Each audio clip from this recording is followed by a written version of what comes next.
Bonjour, la chapelle. Qui possède un chien? Ouais. Qu'est-ce qu'on ferait pas pour nos petits toutous, hein? On a même tendance parfois à les traiter comme des humains. Il y en a qui les habillent avec une tuque, par exemple. C'est cute, ça. Il y en a qui leur mettent des lunettes de soleil. Il y en a qui ont peur que leur chien attrape la COVID-19. Il y en a d'autres qui poussent un peu plus loin et qui fêtent l'anniversaire de leur chien. Mais il y en a qui, à mon avis, poussent beaucoup trop loin. C'est les gens qui mettent leur chien dans une poussette pour bébé. On devrait jamais faire ça, OK? Jamais. This is wrong. Vous savez pourquoi? Tu vas traumatiser ton chien. Fais jamais ça. On va regarder aujourd'hui à l'histoire d'un homme qui se considérait lui-même comme un chien mort. Aujourd'hui, on fait des pédicures à nos chiens, on achète des cornets de crème glacée à nos chiens, mais en Israël, dans les temps bibliques, le chien n'était pas considéré comme le meilleur ami de l'homme. Le chien était méprisé, c'était un animal impur. Et on va regarder cette histoire d'un homme qui s'appelle Méphibosheth. On va aller à sa rencontre dans notre road trip d'aujourd'hui en Transjordanie, au milieu de nulle part, dans une ville qui s'appelle Lo-debar, à la rencontre d'un homme qui s'appelle Méphibosheth. Mais avant qu'on lise le texte, je vous donne le contexte, d'accord?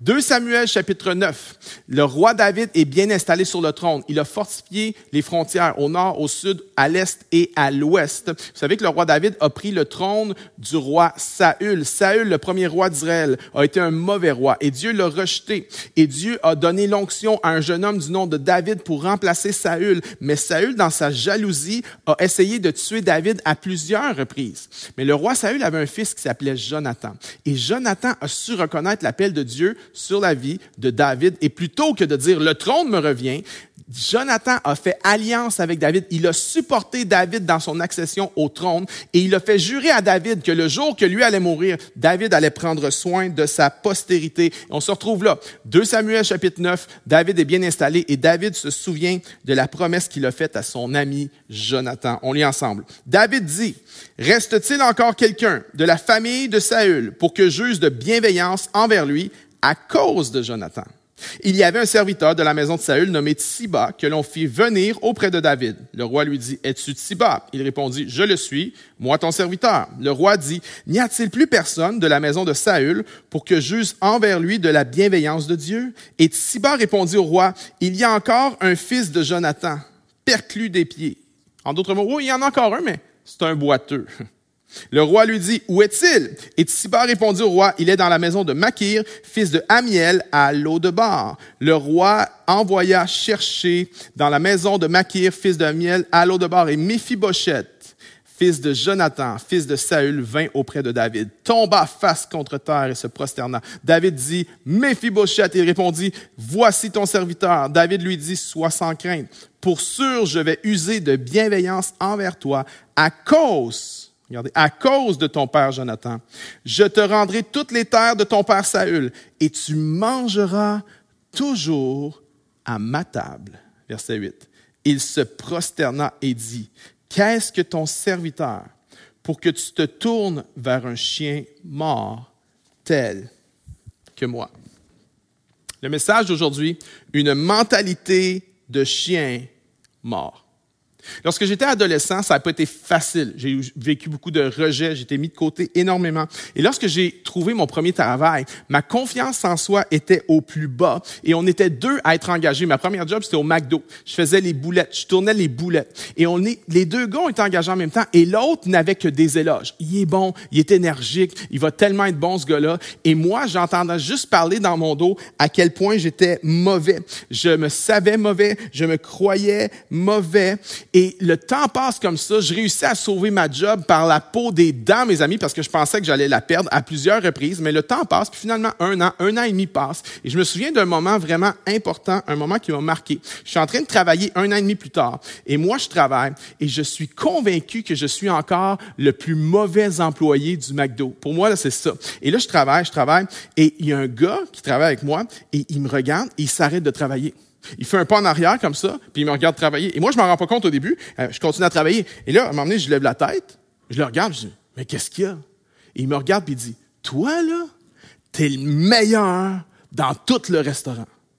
Et moi, je me retourne, je pense qu'il parle à quelqu'un d'autre. Moi? Il dit oui. Toi, t'es le meilleur que j'ai jamais vu dans tout le restaurant.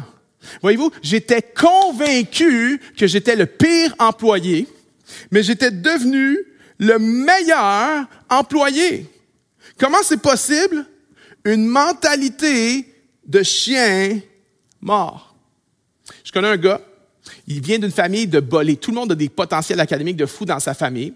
Il y a un grand frère qui a un potentiel hallucinant. Et toute sa vie, son grand frère l'a diminué. Il dit, t'es pas bon à l'école, t'es pas bon à l'école. Pourtant, il n'a jamais eu d'échec. T'es pas bon à l'école, t'es pas bon à l'école. Alors, il fait son secondaire, il fait son cégep. Et il étudie pas plus. Pourquoi? Parce qu'il est pas bon à l'école.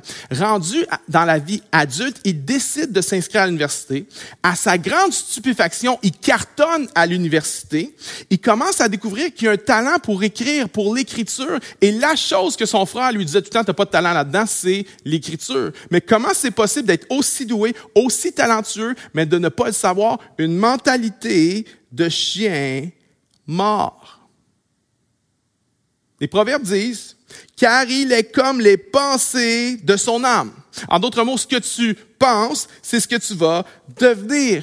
Attention, les proverbes ont annoncé ça il y a des milliers d'années. Aujourd'hui, la psycho vient supporter ça. On appelle ça l'effet Pygmalion ou en anglais self-fulfilling prophecies. C'est que lorsqu'on s'attend à un événement négatif, on modifie nos comportements en fonction de nos croyances, ce qui fait qu'on a comme conséquence de faire arriver la prophétie.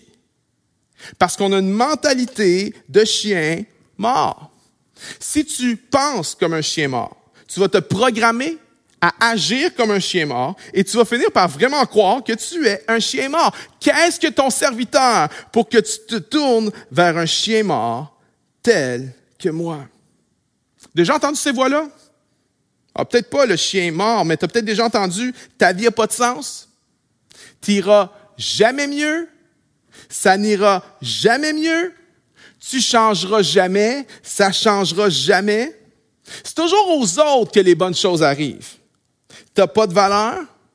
Personne ne va s'intéresser à toi. Familier avec cette voix-là? C'est la voix de l'ennemi qui veut nous écraser. Et Méphibosheth avait entendu cette voix-là toute sa vie. Il avait internalisé cette voix-là toute sa vie. Il avait cru cette voix-là toute sa vie. C'était devenu son identité. Il se voyait comme un chien mort. Maintenant, il y a plusieurs raisons pourquoi il se voyait comme ça. La première, c'est son historique familial. Il venait d'une famille royale déchue. Son grand-père, le roi Saül, était tellement obsédé par le pouvoir que ça l'a fait sombrer dans la sorcellerie, dans les pratiques occultes, dans la maladie mentale, et son grand-père a fini par se suicider.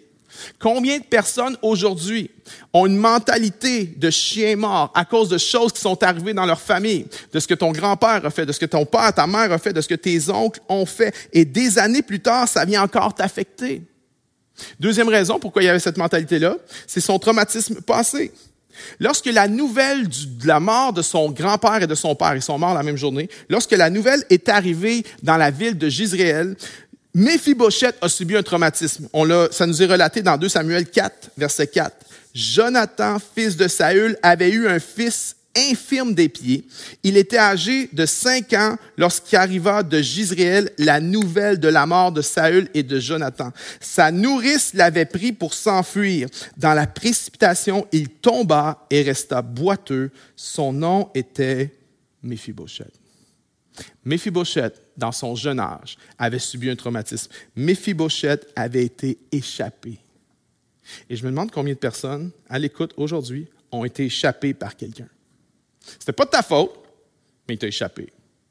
Il y en a, c'est même pas qu'il t'a échappé, il y en a, c'est qu'il t'a littéralement laissé tomber par self-preservation. Combien de vies ont été brisées? Combien de rêves ont été effacés? Combien d'espoirs se sont envolés parce que quelqu'un les a échappés? Un parent qui t'a échappé, un conjoint que tu pensais qu'il serait là toute ta vie qui t'a échappé, tes enfants qui t'ont échappé, tu as été une bonne maman, tu as été une bonne grand-maman et là, ils sont plus là pour toi. Ou ta compagnie, ton boss t'a échappé. Tu serais peut-être rendu plus loin dans la vie, tu serais peut-être plus solide si tu n'avais pas été échappé. Il y en a, tu as été échappé il y a 20 ans, 30 ans, 40 ans, et ça t'affecte négativement encore aujourd'hui. Parfois, tu regardes à certaines personnes et tu te dis, mais ça n'a pas de bon sens. Ça n'a pas de bon sens, voyons. Comment ils peuvent agir comme ça à leur âge? Il me semble que c'est immature. Il me semble que cette personne-là a des problèmes émotionnels comme un enfant de 5 ans. Mais quand tu te mets à creuser, tu te rends compte qu'ils ont été échappés dans leur enfance. Ils ont donné leur cœur à quelqu'un. Ils ont donné leur confiance à quelqu'un. Ils ont donné leur corps à quelqu'un qui les a échappés. Il y en a, tu sais de quoi je parle. Tu sais c'est quoi te faire échapper.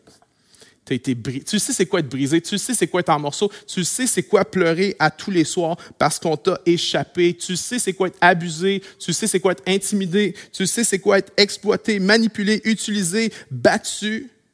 Tu as été échappé par quelqu'un. Mais j'aimerais dire à quelqu'un qui a été échappé dans sa vie, si tu es brisé parce que quelqu'un t'a échappé, la solution, c'est vraiment le Seigneur Jésus. Jésus a dit, « L'Esprit du Seigneur est sur moi, car il m'a oint pour guérir les cœurs brisés. » Méphibosheth avait cette mentalité à cause de son historique familial, à cause de ses traumatismes passés, mais aussi à cause des étiquettes qu'on lui a collées. Lorsque le roi dit « Hey, y a-t-il encore quelqu'un de la maison de Jonathan pour que je puisse faire du bien envers lui? » Siba a répondu « Oui, il y a quelqu'un, le perclus des pieds. » Il nomme même pas son nom. Voyez-vous, parfois, on colle des étiquettes négatives aux gens. Savez-vous pourquoi on fait ça? Parce que ça nous permet de les dénigrer tout en continuant à penser qu'on est une bonne personne. Parce que si on dénigre Méphibosheth, oh, là, on n'est peut-être pas, mais là, c'est le boiteux, c'est le perclus. On colle des étiquettes aux gens pour les déshumaniser, pour les abaisser, pour parler contre eux, puis pouvoir continuer à se regarder dans le miroir et penser qu'on est une bonne personne.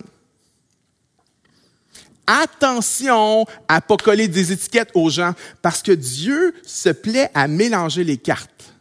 Tu sais, le jeune, le nerd à lunettes au secondaire, le nerd, la tronche, le rejet à lunettes, là. Mais aujourd'hui, c'est peut-être lui qui est président de la compagnie pour laquelle tu travailles. Tu sais, l'enfant obèse au primaire dont tout le monde riait de lui en éducation physique, c'est peut-être lui aujourd'hui qui est le coach de fitness du gym que tu fréquentes. Tu sais, la petite fille elle avait un physique facial un peu différent. C'est tellement différent que c'est presque pas beau. Mais en vieillissant, son côté unique devient une beauté. Elle devient une reine de beauté. J'aimerais dire, attention à coller des étiquettes aux gens parce que Dieu se plaît à faire mentir les étiquettes. On colle des étiquettes de dépendants, on colle des étiquettes aux gens et Dieu vient mêler les cartes. Dieu se plaît à mêler les cartes et à faire mentir nos étiquettes. J'aimerais dire, l'étiquette qu'on t'a collée, c'est pas ça qui te définit. Tu n'es pas divorcé. Tu as vécu un divorce. Tu n'es pas un dépendant. Tu es au prix avec une dépendance. Tu n'es pas dépressif. Tu luttes avec une dépression. Tu n'es pas un décrocheur. C'est pas ton identité. Non. Tu as abandonné l'école. J'aimerais dire, lorsque Dieu t'appelle, là, il t'appelle pas par ton étiquette. Lorsque Dieu t'appelle, il t'appelle par ton nom. C'est quoi le premier mot que David, le roi, a dit à Méphibosheth? Méphibosheth! Point d'exclamation. Lui, il a cette mentalité de chien mort à cause de son historique, son traumatisme, ses étiquettes, mais aussi beaucoup, ça c'est super important, à cause de son environnement, à cause de l'endroit dans lequel il vit. Il vit à l'eau de bar. L'autre bar, c'est un endroit pour se cacher, un endroit pour se faire oublier, un endroit où on vivait dans la honte. C'est pas un endroit pour les gagnants. L'autre bar, c'est un endroit pour les perdants. En hébreu, l'autre bar veut dire pas de pâturage, sans pâturage. Le psaume 23, David dit, tu me conduis vers des verts pâturages. David avait des verts pâturages. Méphibosheth, lui, pas de pâturage. En hébreu aussi, le mot l'autre bar veut aussi dire pas de mots ou pas de paroles.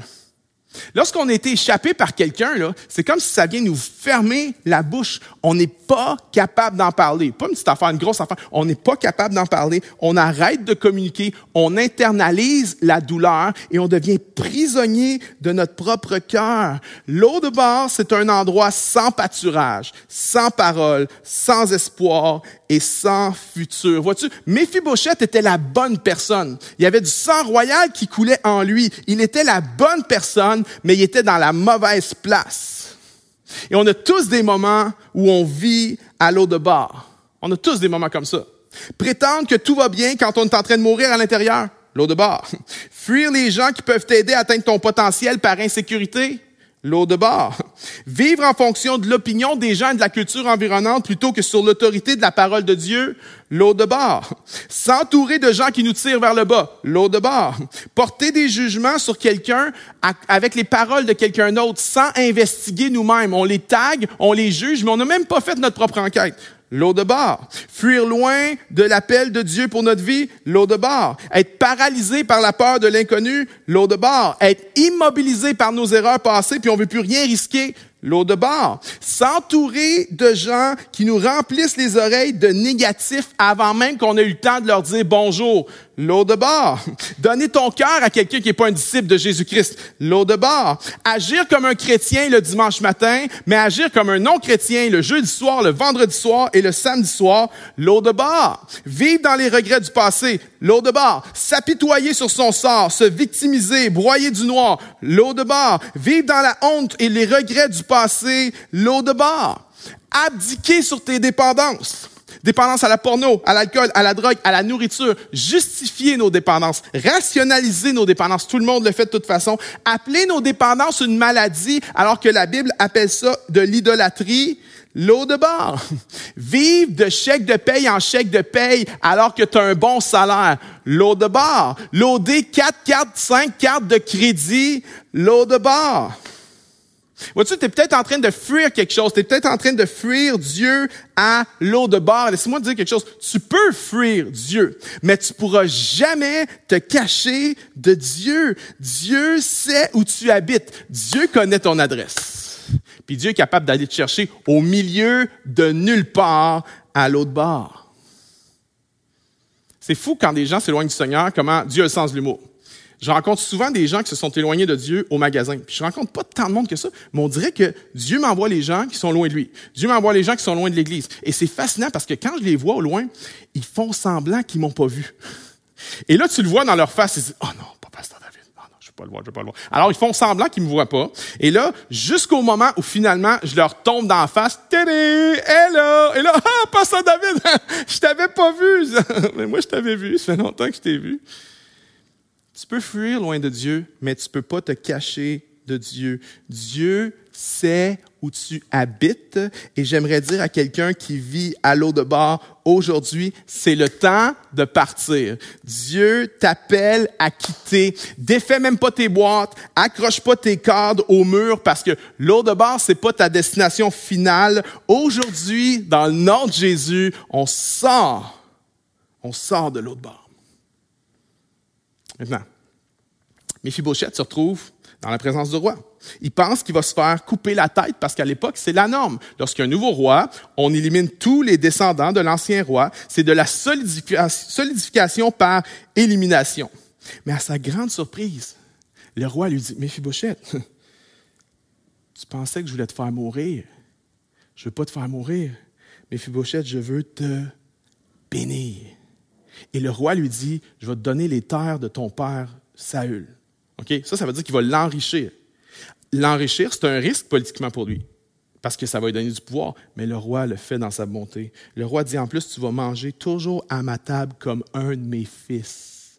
Quelle histoire extraordinaire. On aime ce genre d'histoire. On tripe sur ce genre d'histoire. Il y a quelque chose en nous qui fait « yes » quand on écoute ce genre d'histoire. On aime les histoires de America's Got Talent quand il y a quelqu'un qui a une voix extraordinaire mais qui n'a jamais eu sa chance et que là, il monte sur un stage et il se met à chanter et tout le monde fait « ah, qu'est-ce que c'est ça? Wow! » Et la personne devient une star. On aime ça. On aime les histoires de underdog. On aime les shows de télé où une famille pauvre, le papa est décédé, la maman est restée monoparentale avec les 4 enfants. Et là, ils ont une maison qui est décrépite, défraîchie. Ils habitent dans un genre de tout-dit. Mais là, il y a Extreme Makeover qui arrive. Et en une semaine, on leur bâtit un château extraordinaire pendant que la famille est à Disney. Et quand vient le moment fatidique du dévoilement, on aime tout ça, le moment où il y a comme « Move that boss ». Il me semble que je me vois, j'ai le goût d'être là « Move that boss ». Et là, il move le boss. Et là, quoi? Les gens à la télé pleurent. Puis là, nous, dans notre divan, à la maison, on pleure. On aime ce genre d'histoire. On aime le genre d'histoire où ça commence tellement mal, mais ça finit tellement bien. Ces histoires-là résonnent dans nos âmes. Savez-vous pourquoi? Parce que toutes ces histoires, qu'elles soient dans la Bible ou dans un film, ce genre d'histoire-là vient pointer vers une autre histoire. Vient pointer vers une méta-histoire. L'histoire de ce que Jésus a fait pour nous. Sais-tu pourquoi on tripe sur les histoires comme celle de Méphibosheth? Parce que Méphibosheth, c'est moi. Méphibosheth, c'est toi. Qu'est-ce que tu veux dire, Méphibosheth, c'est moi? Voici ce que je veux dire. Comme Méphibosheth, nous sommes brisés. Je suis brisé. Peut-être pas physiquement, mais émotionnellement, spirituellement, nous sommes brisés. Romains 3, 23. Car tous ont péché et sont privés de la gloire de Dieu. Comme Méphibosheth, t'es peut-être pas brisé physiquement, mais tu l'es peut-être émotionnellement, intellectuellement, mentalement, spirituellement. Comme Méphibosheth, nous sommes brisés.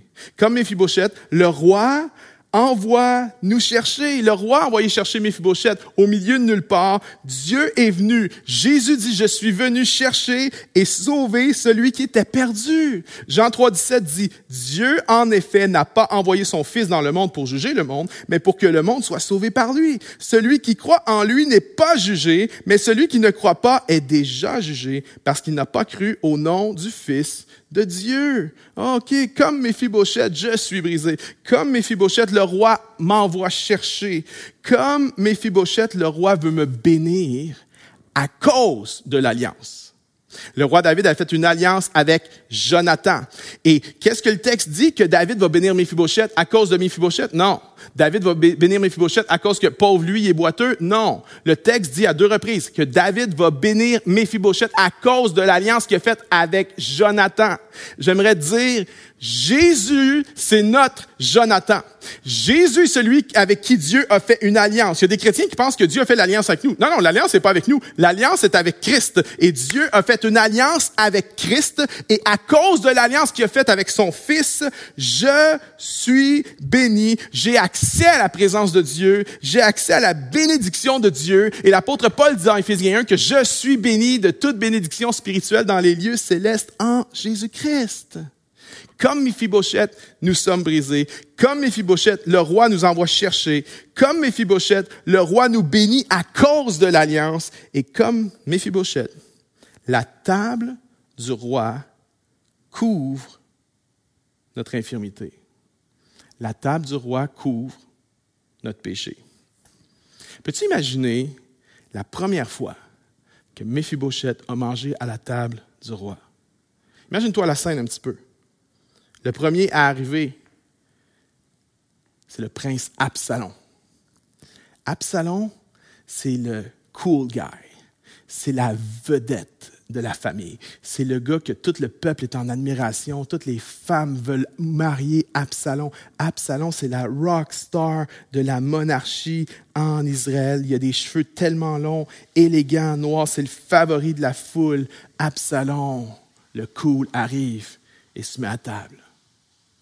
Ensuite arrive Salomon.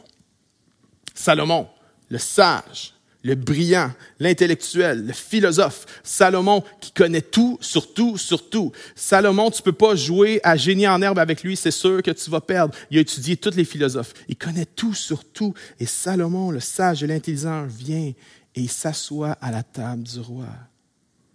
Ensuite arrive Joab. Joab, le vaillant guerrier du roi David, le gars athlétique, le gars courageux, une légende vivante de la guerre. Joab a des histoires à raconter pendant des semaines et des semaines. Joab, c'est un man's man. Absalom, Salomon, Joab se mettent à table. Et tout à coup, on entend cloc, cloc. Cloc. Père, c'est quoi ce son-là? Ah, il y a quelqu'un d'autre qui vient manger avec nous ce soir. On a un invité. Mais en fait, c'est pas un invité. Il va manger avec nous à chaque soir à partir de maintenant. Ah oui, c'est qui? Vous allez voir, c'est qui? Je vous présente, mes enfants, le nouveau prince, Méphibosheth. Peux-tu imaginer la tête des autres? Peux-tu imaginer Absalom qui se dit « Oh, ça c'est pas bon pour notre image. Je veux pas que personne prenne de photos avec moi puis mette ça sur Instagram aujourd'hui. Il devrait pas être là. » Salomon doit se dire « Oh, je suis pas sûr que c'est une bonne idée. Mon père aurait dû me consulter avant de faire ça. Méphibosheth pourrait se rebeller contre mon père. Méphibosheth a un fils qui s'appelle Mika. Et si c'est pas lui qui prend le trône de mon père, ça pourrait être son fils qui va le prendre un jour. Il devrait pas être là. » Joab doit se dire, lui, c'est un descendant de Saül. Saül a trahi mon maître. C'est un descendant de Saül. On devrait juste l'éliminer, ce chien. Il ne devrait pas être là. Mais lorsque Méphibosheth est assis à la table du roi, la table du roi vient couvrir son infirmité. Lorsqu'il est assis à la table du roi, il est un fils comme tous les autres. Vois-tu, de la même manière que la table du roi couvre l'infirmité de Méphibosheth, de la même manière, le sacrifice de Jésus-Christ à la croix couvre mon péché, couvre mes infirmités à moi. Il y avait un boiteux à la table du roi. Mais en fait,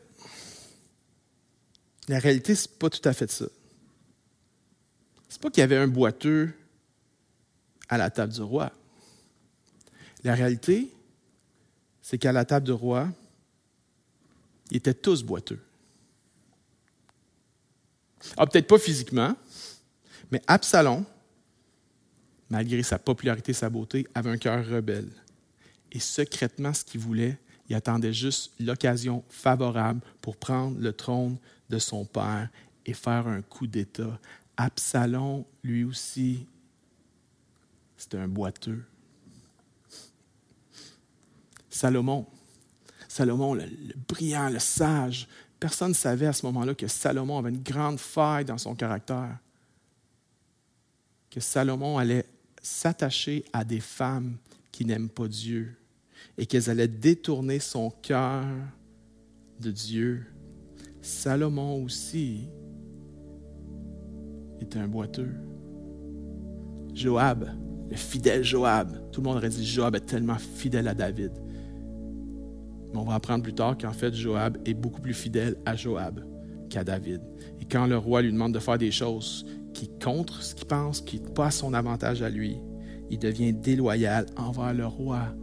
Joab aussi était boiteux. Voyez-vous, c'est pas qu'il y avait un boiteux qui mangeait à la table du roi. C'est que chaque personne qui était assise à la table du roi était lui-même un boiteux. Ils sont tous boiteux. Mais la table du roi couvre leur infirmité. Vois-tu, la solution là, à une mentalité de chien mort, c'est de manger à la table du roi. Ça, c'est la solution. Plus tu manges à la table du roi, plus tu vas te dépoussiérer d'une mentalité comme ça. Plus Dieu va pouvoir... Plus on adore Dieu en esprit, en vérité, plus on va se sentir bien à propos de nous-mêmes. La clé pour se sentir bien à propos de nous-mêmes, c'est pas de faire des efforts pour dire « je suis bon, je suis capable, je vais y arriver ». Non, la clé pour se sentir bien à propos de nous-mêmes, c'est de manger à la table de Dieu. C'est de trouver notre identité dans le fait qu'on est un prince, une princesse assis à la table. Vois-tu, avec une mentalité de chien mort, la religion, la solution qu'elle propose, c'est sois une bonne personne. C'est vrai qu'il y a des choses qui sont brisées en toi, là, mais sois une bonne personne pour compenser. Sois une bonne personne, fais plus de bien que de mal, et le roi va t'admettre à sa table. Ça, c'est la religion qui dit ça. La culture populaire, elle, ce qu'elle dit, c'est « T'es pas boiteux. T'es pas boiteux. Qui a dit que t'étais boiteux? Tu n'es pas boiteux. T'as pas besoin de la table du roi pour couvrir ton infirmité. T'es pas boiteux. Puis, by the way, là, le roi, pour qui il se prend? Le roi, c'est toi. » Ça, c'est ce que la culture enseigne. Ce que la religion enseigne. Mais Jésus dit, non, viens à la table. Tu as fait des gaffes, tu as fait des erreurs, tu as commis des péchés. J'ai acquis pour toi une place au prix de mon sang à la table du roi. C'est le moment de revenir, alors qu'on se lance dans une nouvelle année scolaire, une nouvelle année qui est relancée. Reviens à la table du roi. N'aie pas la folie de penser que tu peux avancer dans cette vie avec une mentalité qui est forte, avec un esprit fort, sans aller manger à la table du roi. Et j'aimerais terminer en donnant l'occasion à quelqu'un qui n'a jamais donné sa vie au Seigneur. Toi, tu pensais qu'il fallait être bon, il fallait que je fasse plus de bien que de mal, puis peut-être que Dieu va m'accepter. Ou peut-être tu as cru le mensonge de la culture qui dit « T'es pas boiteux ». Non, tu es boiteux, je suis boiteux et j'ai besoin de donner ma vie à Dieu. Je donne ma vie au Seigneur Jésus, je mets ma foi en lui. Et lorsque je fais ça, je suis invité à la table. Et la table du roi couvre mes péchés. Même ceux que tu penses que Dieu ne peut pas pardonner, à la table du roi, ils sont couverts.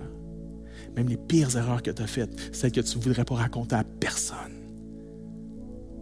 à la table du roi, ils sont couverts. Laisse-moi prier pour toi.